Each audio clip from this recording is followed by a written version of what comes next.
Hastani sak hamnai mungo ANM tei MPW sebo klaini rok belai no nangkokbani samung klaio. Khorok sinra bachi training paijak sebuk manna bagoi tabuk naisinglaijak. Hapang slaimani yagulo sebuk tlangjagya. Tini sak ham betingni boskango sebuk tlangno ti zolima punuk laikha training paijak rok. Koksil chamung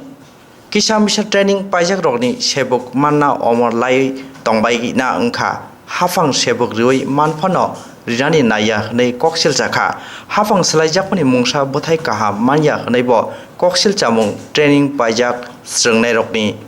বেকার এখানে যারা আজকে আছি এখানে সবাই আমরা ANM course করা MPW বেকার আমরা 2016 সালের পর থেকে আজকে পর্যন্ত আজকে 2020 শেষের পথে তো এই পরিস্থিতিতে এখনো এএনএম বা এমপিডব্লিউ রিক্রুটমেন্টের কোনো দেখতেছি না আমরা কিন্তু আমরা বিগত দিনেও আমরা দেখছি যে এমপিডব্লিউ পোস্টের একটা ডিমান্ড আছিল এবং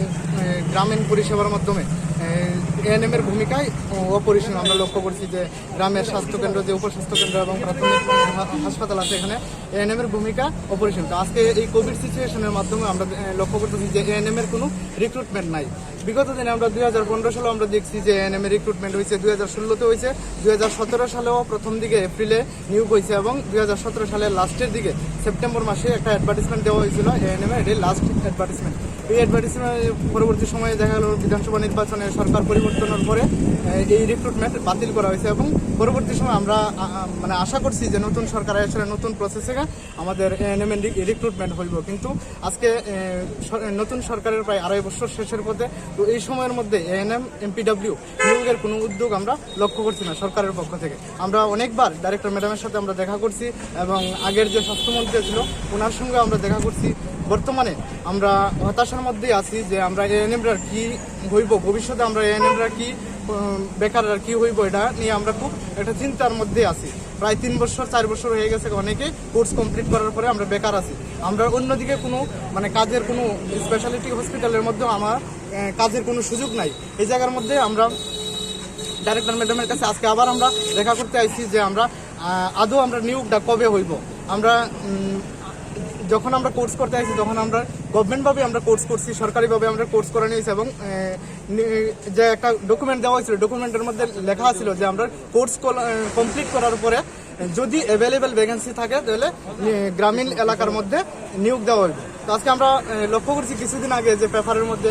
সিএইচও নিয়োগ হইতেছে সাব সেন্টারের মধ্যে তো সিএইচও নিয়োগ হোক এতে আমার কোনো দুঃখ নাই তো সিএইচওর সাথে সাথে আমরা যে এএনএম আছি এএনএমরা নিয়োগ হওয়ার দাবি আমরা আপনাদের মাধ্যমে আমরা রাখছি যে রাজ্যের যে স্বাস্থ্যমন্ত্রী আছেন তথা রাজ্যের মুখ্যমন্ত্রী ওনার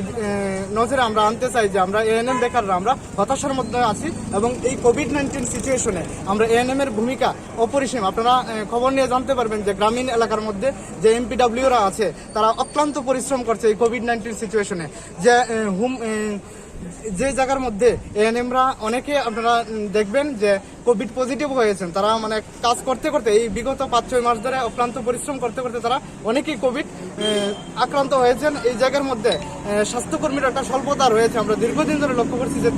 বিগত 3 বছর ধরে তো কোনো এমপিডব্লিউ নিয়োগ হচ্ছে না তো এই জায়গার মধ্যে তারা অক্লান্ত পরিশ্রম করছে তাই আমি রাজ্য সরকারের কাছে বিনম্রভাবে অনুরোধ রাখছি যাতে আগামী দিনে যাতে অতি সত্বর যাতে এএনএম রিক্রুটমেন্ট করা হয় কতজন আছে টোটাল আমরা টোটাল প্রায় 750 উপরে আমরা কোর্স কমপ্লিট করা বেকার আমরা আছি তো আমরা কাজ হয়েছে গ্রামীণ এলাকার মধ্যে যে টিকাকরণ ইমিউনাইজেশন মা এবং শিশুর স্বাস্থ্যের যে এটা আমরা এএনএম রাই করে এবং এক কথায় প্রিভেন্টিভ মেজার পুরোটাই এএনএম এ কাজ করে এবং হোম ভিজিট বাড়ি ভিজিট করা এই কাজগুলো এএনএম করে এই বিষয় নিয়ে বর্তমানে স্বাস্থ্যমন্ত্রীর সঙ্গে আপনারা কথাবার্তা স্বাস্থ্যমন্ত্রীর সাথে দেখা করার মতো সৌভাগ্য আমাদের হয়নি তাই স্বাস্থ্যমন্ত্রীর সাথে আমরা দেখা করতে পারছি না আমরা আগে এর বিগত যে স্বাস্থ্যমন্ত্রী আছিল ওনার সঙ্গে আমরা দেখা করছি 2-3 বার উনি আমরা আশ্বাস দিয়েছিল যে হইব কিন্তু আদৌ আমরা কোনো সুফল আমরা পাইছি না এরপরে আমরা ডাইরেক্টর ম্যাডামের সাথে আমরা অনেকবার দেখা করছি উনিও বলছেন যে 700-এর উপরে ভ্যাকেন্সি আছে 700-এর উপরে আদৌ নিয়োগ হচ্ছে না তাই উনি বলছেন কি আমরা ফাইল পাঠাচ্ছি ফাইল ব্যাক হয়ে আসছে তো আমরা এই ব্যাপারটাই আজকে আমরা আবার এসেছি ডাইরেক্টর ম্যাডামের সাথে দেখা করব এবং ওনার কাছ থেকে আমরা একটা সদুত্তর আশা করব আজকে আর আপনাদের মাধ্যমে আমি রাজ্যের মাননীয় স্বাস্থ্যমন্ত্রী তথা মুখ্যমন্ত্রীর দৃষ্টি আকর্ষণ করছি যে আমাদের এএনএম এর দিকটা একটু দেখুন কারণ এই কোভিড সিচুয়েশনে যদি এএনএম নিয়োগ না হয় তাহলে আমরা মানে কোন সময় আমাদের নিয়োগ হবে, ভবিষ্যতে আমরা মানে একটা অনিশ্চয়তার মধ্যে আমরা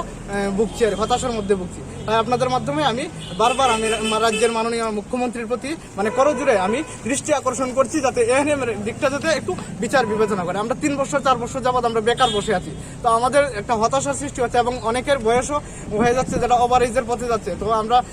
এই মুহূর্তে আমরা আপনাদের মাধ্যমে আমি রাজ্যবাসীর কাছে এবং রাজ্যের মুখ্যমন্ত্রী এবং ডাইরেক্টর সবাই আধিকারিক সবার কাছে আমি এই দৃষ্টিটাই আমি আকর্ষণ করতে চাই যে আমরা এএনএম এর রিক্রুটমেন্ট যাতে অতি সত্বর নিয়োগ করা হয়। কি নাম আপনার? আমার নাম পরিতোষ দাস, এএনএম আমি 2017-তে পাস আউট।